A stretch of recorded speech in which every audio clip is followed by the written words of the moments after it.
en las sombras de un rascacielos sevillano, donde el murmullo del río Guadalquivir se mezcla con el frenesí de la ciudad, una mujer caminaba como si el mundo no supiera de su existencia. Isabel Vargas, con un uniforme gris que parecía desvanecerse contra el brillo de las oficinas, llevaba un secreto tejido en cada paso. 9 idiomas danzaban en su alma, aprendidos en noches de insomnio, entre páginas gastadas y ecos de grabaciones lejanas. Su pañuelo bordado con hilos que evocaban mercados de su infancia, escondía más que su cabello, guardaba sueños que nadie había notado. ¿Qué pasa cuando una voz olvidada revela un talento que podría cambiarlo todo?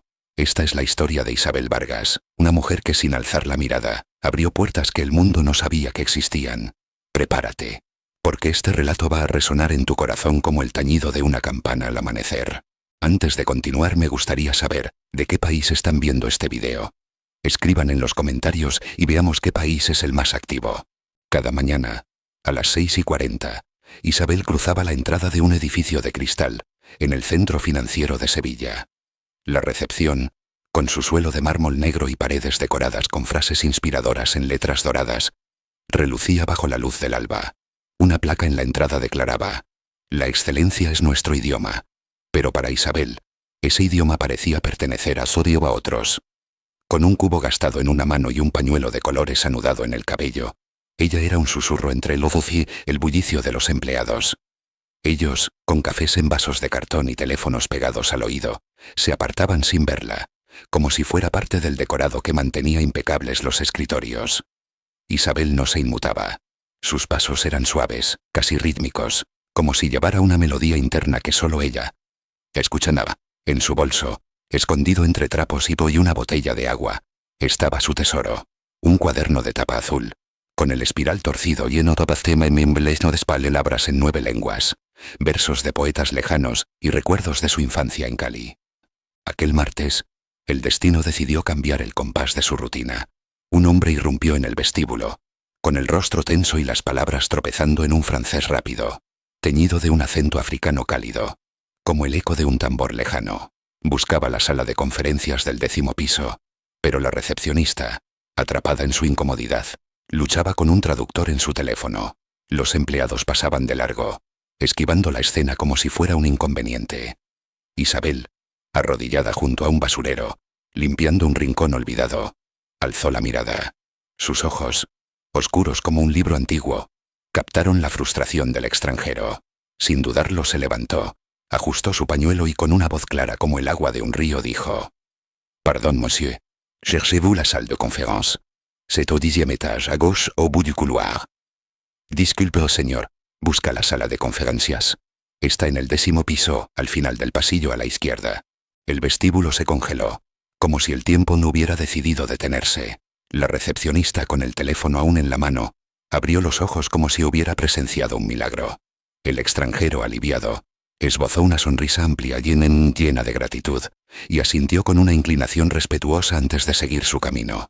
Isabel, sin alardear, volvió a su tarea, inclinándose junto al basurero como si nada hubiera ocurrido. Pero alguien la observaba desde el balcón del entrepiso. Antonio Morales, el nuevo director general, acababa de llegar. Con una carpeta de cuero bajo el brazo y el saco desabrochado, se detuvo en mitad de un escalón, sus ojos fijos en Isabel. «¿Habló en francés?», murmuró, más para sí mismo que para el asistente que lo seguía, un joven de traje impecable que apenas disimulaba su desdén. «Seguro memorizó una frase de alguna app», dijo el asistente, encogiéndose de hombros. Antonio no respondió. Sus ojos, llenos de curiosidad, siguieron a Isabel hasta que desapareció por un pasillo y un pasillo trasero, con esos pasos que parecían danzar al ritmo de un mundo invisible.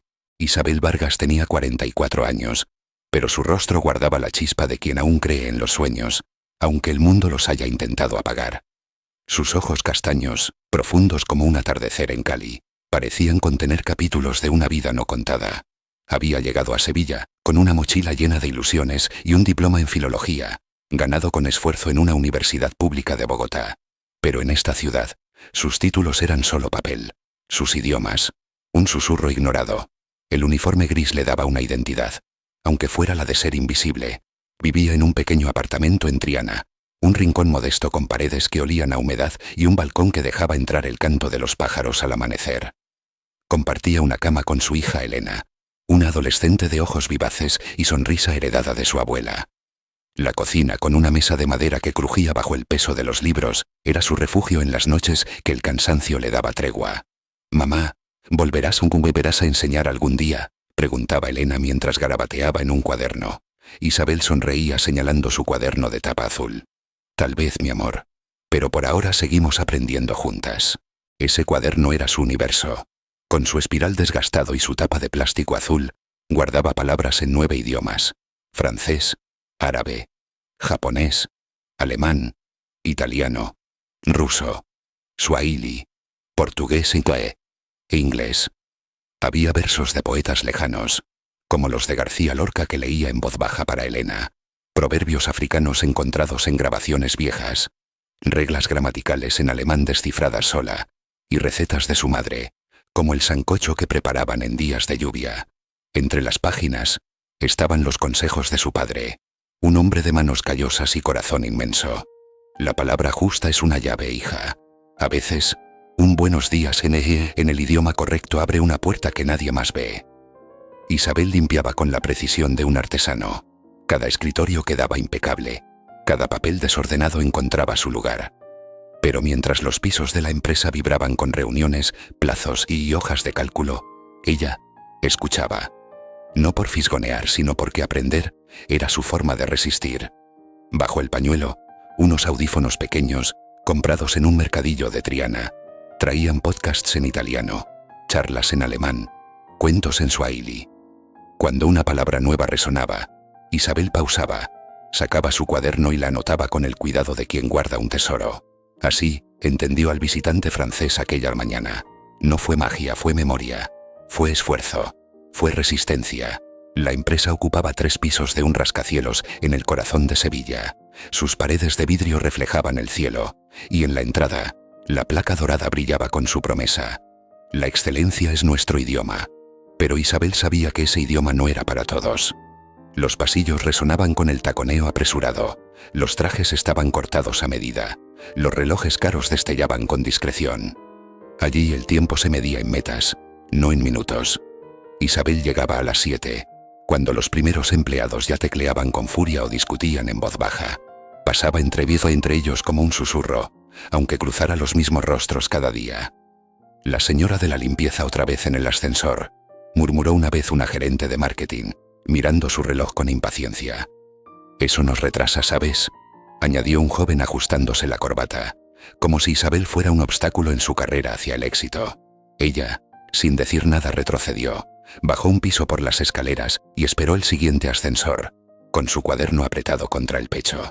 Había un hombre que hacía el ambiente aún más pesado: Miguel Rojas, director de Recursos Humanos. Con su sonrisa cortante y su mirada fría, era conocido por su impaciencia con cualquiera que no encajara en el molde corporativo. Se fijaba en los detalles más pequeños: un trapo mal doblado, una limpieza fuera de horario, el leve aroma a jazmín del jabón que Isabel usaba. Una mañana, frente a 2 colegas, la detuvo en el pasillo. «Señora Isabel, aquí valoramos el profesionalismo, y eso incluye la discreción. Por favor, evite interactuar con los visitantes. Ellos vienen por negocios, no por charlas culturales». La voz de Miguel era como un filo envuelto en cortesía. Isabel sintió el peso de esas palabras, pero no bajó la mirada. Apretó su cuaderno como si fuera un escudo. Asintió con un «entendido, señor», y siguió su camino. Por dentro, una frase resonaba en francés. «Ils ne saben pas à qui ils parlent». No saben con quién están hablando. Los rumores ya corrían por los pasillos como un murmullo de viento. «La señora de la limpieza habla francés». Seguro fue una frase que memorizó. Apuesto a que quiere hacerse viral. Isabel fingía no escuchar, pero cada palabra, cada tono se grababa en su memoria. 2 días después, la llamaron a la recepción. Un grupo importante llegaba para una reunión, y el piso ejecutivo debía estar impecable. «Arregla bien la sala del 8º piso. Viene un diplomático», dijo una empleada, sin siquiera mirarla y odiarla a los ojos. Isabel subió con su carrito, con la calma de quien conoce cada rincón del edificio. Al entrar a la sala de juntas, vio pantallas siendo ajustadas, meseros organizando botellas de agua mineral y bandejas con pastas. Un hombre de traje claro hablaba en árabe con otro, con un acento libanés que Isabel reconoció al instante, familiar por los audios que escuchaba en casa mientras Elena dormía. Sin pensarlo demasiado se acercó con suavidad. Sabah al-Khair, al-Tumathil al-Hukuma al-Lubnaniya. Buenos días. ¿Representa al gobierno libanés? El hombre sorprendido dejó de hablar. Sus ojos brillaron con curiosidad. Naam, tatahadatz al-arabiyya. Sí, ¿hablas árabe? Qalilan ta'allamt min al-kutub wal-tasjilat. Un poco. Aprendí con libros y grabaciones. Respondió ella, con una sonrisa tímida. La puerta se abrió de golpe. Miguel Rojas irrumpió flanqueado por 2 coordinadores. Al ver a Isabel conversando con el invitado, su rostro se endureció. Con permiso. Usted no debería estar aquí. Vuelva a su área, vuelva a su área. El diplomático intentó mediar. Disculpe. Ella me estaba ayudando. Tenemos intérpretes profesionales para eso, cortó Miguel, con una sonrisa que no llegaba a sus ojos. Isabel recogió su trapo. Hizo una leve inclinación de cabeza y salió sin decir una palabra. En el pasillo, un mesero, un joven con acento gaditano que siempre le ofrecía una sonrisa, susurró. Creo que ella sabe más de diplomacia que ese director. Isabel bajó las escaleras lentamente, no por cansancio, sino para dejar que el aire llenara sus pulmones. En la planta baja, sacó su cuaderno y anotó una palabra, intérprete, en 4 idiomas distintos. No era ironía, era memoria, era un recordatorio de que algún día la escucharían. Corte a un recuerdo. En una casa humilde en las afueras de Cali, bajo el golpeteo suave de la lluvia en las tejas, una niña de trenzas juega con una radio vieja, sintonizando estaciones lejanas. Su padre, expulsado de la ciudad tras una disputa por tierras, entra con una sonrisa cansada. ¿Otro idioma hoy, mi pequeña? Japonés, papá, pero es difícil, como música y matemáticas juntas. Él se sienta a su lado, le entrega un cuaderno verde gastado. Escribe a tu modo, mi amor. Si te equivocas, repite. Si te cansas, descansa. Pero no te rindas. ¿Por qué, papá? Porque cada palabra es una ventana, y algún día alguien necesitará que abras una que nadie más puede. La niña, con los ojos brillando, escribe con cuidado, como si cada letra fuera un paso hacia un futuro invisible. Corte hacia una noche años después. Isabel, ya adulta, está en un aula sencilla de una universidad pública en Bogotá. La profesora, una mujer de cabello canoso y voz firme, escribe en el pizarrón. Interpretación simultánea. Técnica y empatía. Isabel anota con avidez, su lápiz moviéndose con la rapidez de quien sabe que el tiempo es un lujo. El intérprete no es solo un puente, dice la profesora. Es quien entiende que todas las voces importan. Isabel subraya la frase, sintiendo que esas palabras son un eco de las de su padre, un eco que la acompaña en cada paso de su vida. Corte a un atardecer en Triana. Isabel, agotada tras un día de trabajo, se sienta en el balcón de su apartamento. El cielo se tiñe de naranja, y el canto de un pájaro se mezcla con el ruido de la calle. Elena, con su mochila de la preparatoria, entra y se sienta a ¿Por qué sigues estudiando si nadie lo ve? Isabel sonríe y abriendo su cuaderno azul. Porque las palabras son mi hogar, mi amor, y algún día alguien las necesitará. Elena, con los ojos brillando, toma el cuaderno y lee una frase en suajili, riendo al intentar pronunciarla. Isabel la corrige con suavidad, y juntas ríen bajo la luz del crepúsculo. De vuelta al presente. En la sala de juntas, Isabel cerró los ojos un instante, como si pudiera escuchar la voz de su padre mezclada con la de su profesora, con la risa de Elena, con las voces del mundo que ella siempre había escuchado sin ser escuchada. El viernes, la empresa se preparaba para recibir a una comitiva internacional, inversionistas de Japón, Alemania y Sudáfrica. Los pisos superiores vibraban con una tensión casi eléctrica. Antonio Morales, aunque nuevo en el cargo, sabía que el éxito de la reunión podía definir el rumbo de la empresa. Pero una noticia rompió el orden. El intérprete de japonés no llegaría por un problema con su vuelo. El pánico se contuvo a duras penas. Miguel, nervioso, sugirió improvisar con inglés. Antonio, con el ceño fruncido, replicó: ellos dejaron claro que prefieren negociar en su idioma. En ese momento, Isabel pasó por la sala de apoyo, cargando una caja de materiales de limpieza. Escuchó el japonés entrecortado de un asistente, lleno de errores que hacían reír a los presentes. Dudó, pero algo en su interior la empujó. Tocó la puerta suavemente, sin entrar. Disculpe, señor Antonio. Tal vez pueda ayudar, si es necesario. Miguel soltó una risa seca. Esto no es un juego, señora. Aquí se manejan contratos millonarios. Antonio, con una calma que desarmaba, la miró. ¿Hablas japonés? Lo leo y escucho con más fluidez de la que lo hablo, pero entiendo las formas formales. Puedo intentarlo si me permite. Antonio dudó un segundo. Luego asintió. Tienes 5 minutos. Vamos a escucharte. La sala se organizó con cierta desconfianza. Isabel, con su uniforme gris y su pañuelo de colores, se acercó a la mesa. Tomó un documento japonés y comenzó a leer en voz baja como si descifrara un poema. Luego, con claridad y precisión, tradujo cada punto, haciendo pausas en los términos técnicos. Este término Kyoeki-yugo se refiere a una fusión estratégica con beneficios comerciales mutuos, explicó, con una voz que era firme pero suave, como una corriente que fluye sin esfuerzo. El inversionista japonés, un hombre de cabello plateado y mirada serena, inclinó la cabeza con respeto. Anata Wadoko de Nihongo, o Manabima Shitaka. ¿Dónde aprendiste japonés?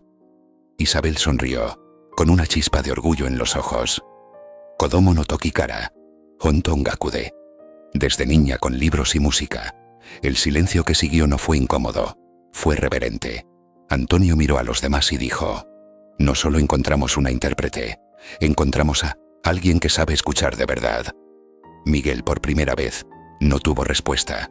El lunes siguiente, Antonio convocó una reunión extraordinaria en el auditorio principal. Los rumores corrían como fuego. ¿Quién era esa mujer de la limpieza que hablaba japonés? Isabel fue llamada antes de empezar. Estaba en el vestidor, aún con su uniforme gris, cuando escuchó. Isabel, ¿puedes acompañarme?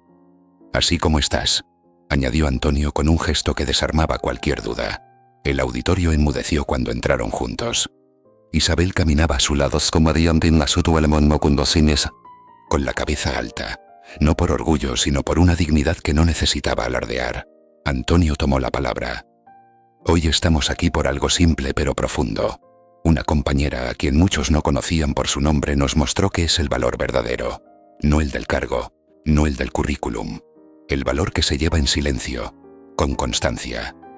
Hizo una pausa, miró a Isabel. Isabel Vargas habla 9 idiomas, aprendidos con libros usados, grabaciones viejas y una voluntad que no se doblega. Salvó una negociación internacional con dignidad cuando el sistema falló. Un murmullo recorrió la sala. Miguel, en primera fila, cruzó los brazos. Con respeto, Antonio, no es adecuado poner a una empleada de limpieza en un rol de responsabilidad internacional. Fue una improvisación. Antonio lo miró, con una calma que cortaba más que cualquier grito. Tú estuviste allí cuando la desrespecharon, Miguel, y callaste. No repetiremos ese error. Antonio le entregó a Isabel un contrato en alemán. Ella lo leyó con calma, tradujo con precisión y añadió: este término, Haftungsbeschränkung, es más que una limitación de responsabilidad. Implica excluir riesgos específicos en cláusulas de fusión. El silencio fue tan profundo que se podía escuchar el latido de los corazones.